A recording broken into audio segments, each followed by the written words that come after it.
So you think you're part of the solution and not part of the problem. You think that you're part of the great enlightenment, the modern renaissance of human consciousness, and not pushing the wheel of the dark ages. Well, let's break it down. If you are still playing patty cake with the church, if you are still playing patty cake with the existence of Jesus Christ in the human mind, then you are definitely perpetrating what invented the dark ages and the human experience and still drives them today.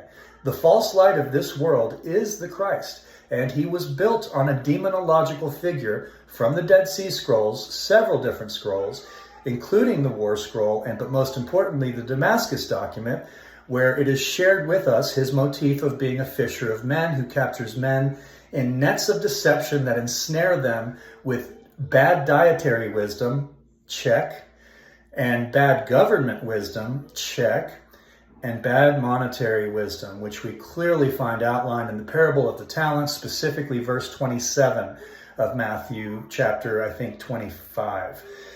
Wherever the parable of talents is, you can find clearly in verse 27 of that parable that he's talking about money and interest and banking, right? This isn't the guy that said, render unto Caesar's what is Caesar's, and everything's going to be good, because in the parable of the talents, the one who actually did that, who buried what was given to him and gave it back to Caesar untouched, didn't even want to touch it, right? Just gave it back, was a good steward of the money, was punished.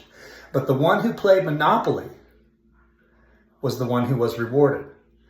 This is not a contradiction. This is the net of Belial, pushing a monetized consciousness on an unsuspecting generational continuity that followed this great deception by Rome and the great genocide of the original Jews and their replacement with a fake population that worships the father of this world.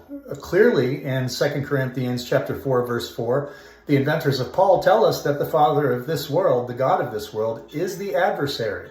And for those that didn't understand that, a few chapters into chapter 6, verse 14 of 2 Corinthians, we find him outlined that there's some harmony between Christ and Belial, the believer and the unbeliever, without clearly defining what that harmony is. And then he gives it to us in chapter 11, verse 14, where he explains that the adversary masquerades as an angel of light, without telling us the identity of that angel of light, but we can assume it's not some subordinate under the Christ, right? So if you are still perpetrating this ancient form of mind control, then you are helping to support the invisible prison that's keeping humans trapped in this monetized, lazy river of equity and sovereignty theft. Read the article that I just posted about this and understand that the false light of this world, that which Christ clearly says that he represents, the light of this world, is what created the dark ages. And we really haven't pulled out of them yet. And there's no way to pull ourselves out of them until we understand the demonological basis for Christology.